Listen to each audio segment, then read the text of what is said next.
बाबा ने बताया चिलम पीने का राज। तो वो लोग इसका सहारा लेकर के, अपनी चिलम का सहारा लेकर के अपने मस्तिष्क को स्थिर करते थे, और जिसके जरिए वो अपने मंत्र साधना में, अपने तंत्र साधना में अपने निपुण होते थे। आखिर कौन और क्यों करता था चिलम का सेवन? देखो ऐसा है, हमें इससे कोई खास महसूस नहीं होता, एक लगाव जैसा है, क्योंकि हमारे पूर्वज। क्या है चिलम का वेद पुराण?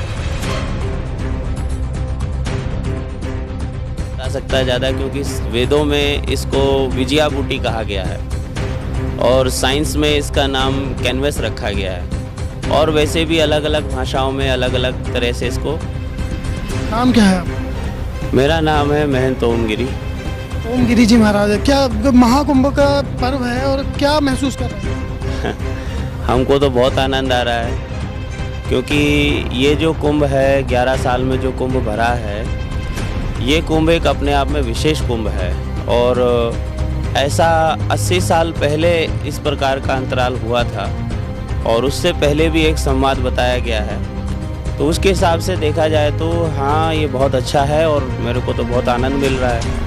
जैसे कि हमने देखा है ज़्यादातर साधु महात्मा चिलम भर कर पीते हैं, वो क्या है? वो क्या है, उसका महत्व क्या है? बच्चा ऐसा है, चिलम के लिए तो जो हमारे पूर्वज थे, वो जो लोग पीते थे तो उसका कुछ मतलब होता था, उसका सेवन करने का कुछ मतलब होता था। तो आज के दौर में लोग चिलम को इसलिए गलत बोलते हैं बेटा, क्योंकि चिलम जो है आज का नॉर्मल इंसान ने पीना शुरू कर दिया है, जबकि वास्तव में देखा जाए तो चिलम एक नॉर्मल इंसान के लिए नहीं होती है। चिलम के अवगुण जितने हैं उससे 10 गुना उसके गुण हैं, पर जो अवगुण हैं वो एक नॉर्मल इंसान के लिए अच्छे नहीं हैं, एक साधु के लिए तो अच्छे हैं।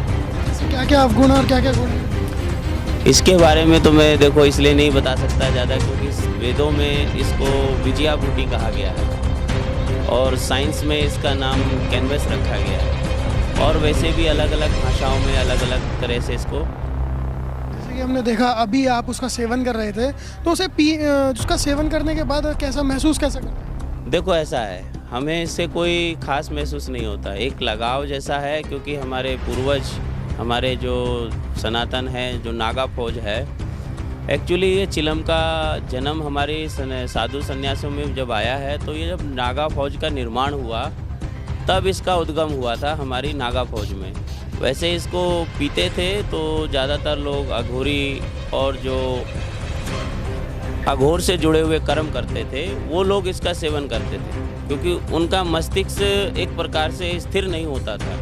तो वो लोग इसका सहारा लेकर के, अपनी चिलम का सहारा लेकर के अपने मस्तिष्क को स्थिर करते थे, और जिसके जरिए वो अपने मंत्र साधना में, अपने तंत्र साधना में अपने निपुण होते थे। मतलब एक तरीके से जड़ी बूटी जो आपके मन को एकाग्र कर दे, एक मतलब बिल्कुल सेंटर पॉइंट पे मिला दे। बिल्कुल, देखो एक ऐसा होता है बच्चा, जो हमारे ह्यूमन बॉडी के अंदर में जो 6 सेंस होती है, जिसको सेंसर बोलते हैं, ये सेंसर के ऊपर में अटैक करता है, इसको शून्य कर देता है।